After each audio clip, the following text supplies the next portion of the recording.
شروع اللہ کا نام لے کر جو بڑا مہربان نہایت رحم والا ہے۔ مومنو،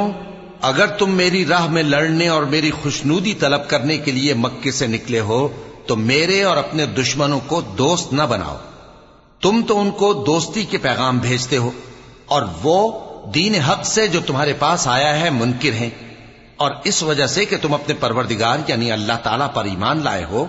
پیغمبر صلی اللہ علیہ وآلہ وسلم کو اور تم کو جلا وطن کرتے ہیں۔ تم ان کی طرف پوشیدہ پوشیدہ دوستی کے پیغام بھیجتے ہو، اور جو کچھ تم مخفی طور پر اور جو علل اعلان کرتے ہو وہ مجھے معلوم ہے، اور جو کوئی تم میں سے ایسا کرے گا وہ سیدھے رستے سے بھٹک گیا۔ اگر یہ کافر تم پر قدرت پالیں تو تمہارے دشمن ہو جائیں، اور ایذا کے لیے تم پر ہاتھ بھی چلائیں اور زبانیں بھی، اور یہ چاہتے ہیں کہ تم کسی طرح کافر ہو جاؤ۔ قیامت کے دن نہ تمہارے رشتے ناتے کام آئیں گے اور نہ اولاد۔ اس روز وہی تم میں فیصلہ کرے گا، اور جو کچھ تم کرتے ہو اللہ اس کو دیکھتا ہے۔ مسلمانوں، تمہیں ابراہیم اور ان کے رفقا کی نیک سیرت کو اپنانا ضروری ہے۔ جب انہوں نے اپنی قوم کے لوگوں سے کہا کہ ہم تم سے اور ان بتوں سے جن کو تم اللہ کے سوا پوجتے ہو بے تعلق ہیں، ہم تمہارے معبودوں کے کبھی قائل نہیں ہو سکتے، اور جب تک تم ایک اللہ پر ایمان نہ لاؤ ہم میں تم میں ہمیشہ کھلم کھلا عداوت اور دشمنی رہے گی۔ ہاں، ابراہیم نے اپنے باپ سے یہ ضرور کہا تھا کہ میں آپ کے لیے مغفرت مانگوں گا، اور میں اللہ کے سامنے آپ کے بارے میں کسی چیز کا کچھ اختیار نہیں رکھتا۔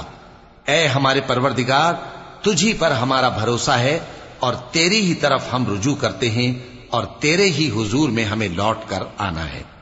اے ہمارے پروردگار، ہم کو کافروں کے ذریعے فتنے میں نہ ڈالنا، اور اے ہمارے پروردگار ہمیں معاف فرما،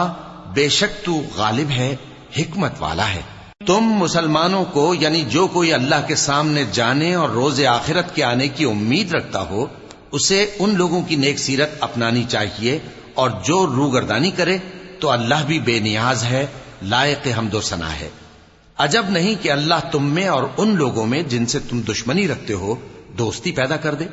اور اللہ قادر ہے اور اللہ بخشنے والا ہے، مہربان ہے۔ جن لوگوں نے تم سے دین کے بارے میں جنگ نہیں کی اور نہ تم کو تمہارے گھروں سے نکالا، ان کے ساتھ بھلائی اور انصاف کا سلوک کرنے سے اللہ تم کو منع نہیں کرتا۔ اللہ تو انصاف کرنے والوں کو دوست رکھتا ہے۔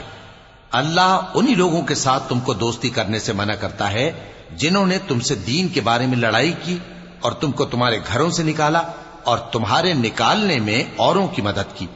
تو جو لوگ ایسوں سے دوستی کریں گے وہی ظالم ہیں۔ مومنوں، جب تمہارے پاس مومن عورتیں وطن چھوڑ کر آئیں تو ان کی آزمائش کر لو، اور اللہ تو ان کے ایمان کو خوب جانتا ہے۔ سو اگر تم کو معلوم ہو کہ وہ مومن ہیں تو ان کو کفار کے پاس واپس نہ بھیجو کہ نہ یہ ان کو حلال ہیں اور نہ وہ ان کو حلال ہیں، اور جو کچھ انہوں نے ان پر خرچ کیا ہو وہ ان کو دے دو، اور تم پر کچھ گناہ نہیں کہ ان عورتوں کو مہر دے کر ان سے نکاح کر لو، اور کافر عورتوں کے ساتھ تعلقات نکاح باقی نہ رکھو، یعنی انہیں کفار کو واپس دے دو، اور جو کچھ تم نے ان پر خرچ کیا ہو تم ان سے طلب کر لو، اور جو کچھ انہوں نے اپنی عورتوں پر خرچ کیا ہو وہ تم سے طلب کر لیں۔ یہ اللہ کا حکم ہے جو تم میں فیصلہ کیے دیتا ہے، اور اللہ جاننے والا ہے، حکمت والا ہے۔ اور اگر تمہاری بیویوں میں سے کوئی تمہارے ہاتھ سے نکل کر کافروں کے پاس چلی جائے اور اس کا مہر وصول نہ ہوا ہو، پھر تم ان سے جنگ کرو اور ان سے تم کو غنیمت ہاتھ لگے، تو جن کی بیویاں چلی گئی ہیں ان کو اس مال میں سے اتنا دے دو جتنا انہوں نے خرچ کیا تھا، اور اللہ سے جس پر تم ایمان لائے ہو ڈرتے رہو۔ اے پیغمبر صلی اللہ علیہ وآلہ وسلم، جب تمہارے پاس مومن عورتیں اس بات پر بیعت کرنے کو آئیں کہ نہ تو اللہ کے ساتھ شرک کریں گی، نہ چوری کریں گی، نہ بدکاری کریں گی، نہ اپنی اولاد کو قتل کریں گی، نہ اپنے ہاتھ پاؤں کے درمیان کوئی بہتان باندھ لائیں گی، اور نہ نیک کاموں میں تمہاری نافرمانی کریں گی، تو ان سے بیعت لے لو اور ان کے لیے اللہ سے بخشش مانگو، بے شک اللہ بخشنے والا ہے، مہربان ہے۔ مومنوں، ان لوگوں سے جن پر اللہ غصے ہوا ہے دوستی نہ کرو، کیونکہ جس طرح کافروں کو مردوں کے جی اٹھنے کی امید نہیں، اسی طرح ان لوگوں کو بھی آخرت کے آنے کی امید نہیں۔